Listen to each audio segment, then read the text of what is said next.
In this tutorial, we'll learn how to install MySQL and perform basic SQL operations, from setting up the database to executing simple queries. To install MySQL, visit the official MySQL website and download the installer for your operating system. If you're using a Mac, installing MySQL is a straightforward process. Simply follow the on-screen instructions, and the installation should only take a few minutes. The first step is to visit the official MySQL website. On the homepage, navigate to the Community section and select MySQL Community Downloads. This page contains the free Community edition of MySQL, which is suitable for learning, development, and most personal projects. Next, choose the Mac OS version that matches your system and download the installer. Once the download is complete, locate the installer in your Downloads folder and double-click it to launch the installation wizard. The installer will guide you through each step of the process. Click Continue to proceed through the introduction and license agreement. During the installation, you may be asked to confirm your installation preferences and provide your Mac administrator password to allow the software to be installed.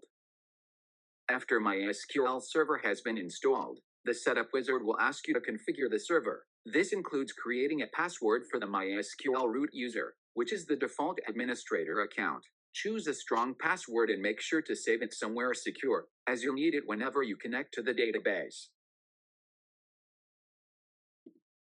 Once the server configuration is complete, you can also install or open MySQL Workbench if it isn't already installed.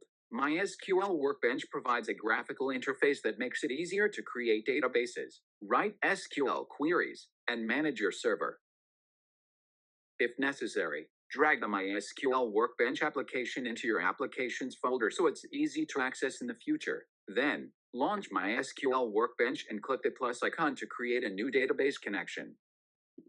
Enter the required connection details, such as the connection name, host name, which is usually localhost, port number, 3306 by default, username root, and the password you created during the installation. Test the connection to make sure everything is working correctly, and then click OK to save it. You have successfully installed MySQL and configured your first connection on Mac OS. If you're using Windows, the installation process is simple and guided by an installation wizard. Start by visiting the official MySQL website and navigating to the MySQL Community Downloads page. Download the MySQL installer for Windows that matches your system. Once the download is complete, open the installer to begin the installation. The installer will guide you through each step. You can choose the full setup if you want to install all available MySQL products and features. This option includes MySQL Server, MySQL Workbench, MySQL Shell, connectors, documentation, sample databases, and other useful tools. This is a good choice if you want a complete MySQL environment with everything available for learning, development, and future projects. After selecting the full installation option, click Next and allow the installer to check whether your system has all the required software components. If any additional requirements are missing, the installer will notify you and provide instructions to install them. Once all requirements are satisfied, continue by clicking Execute to begin installing the selected MySQL products. The installation process may take a few minutes depending on your computer and internet speed.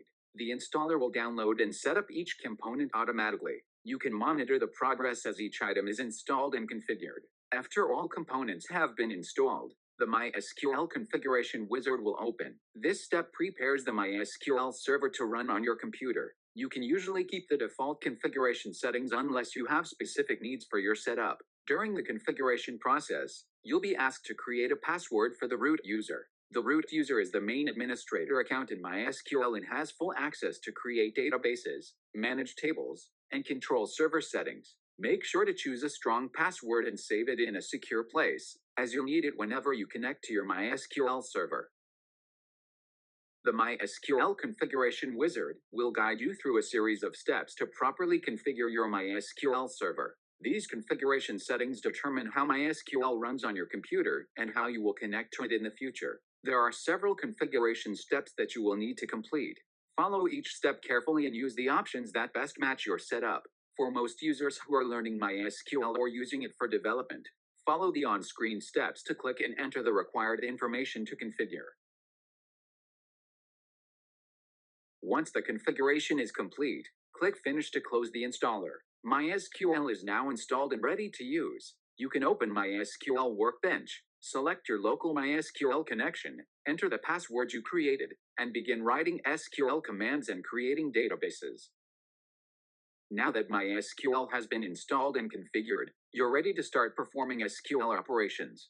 First, let's create a new database by running the following command: create database books. Once the database has been created, switch to it by running use books.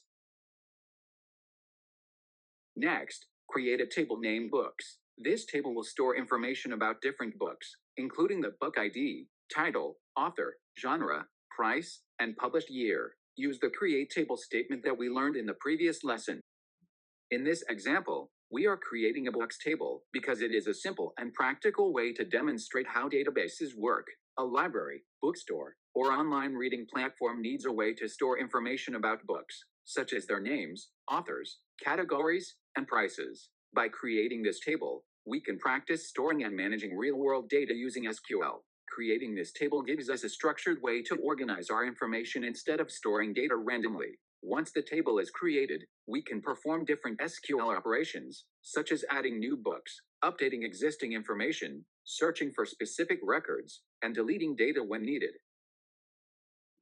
After creating the table, you can check its contents by running select from books. Since you haven't inserted any records yet, the query will return an empty table. This is completely normal because the table has been created successfully, but it doesn't contain any data.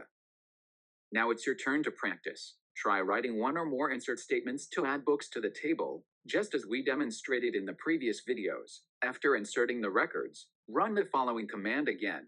Select from books. You should now see the data you inserted displayed in the results grid.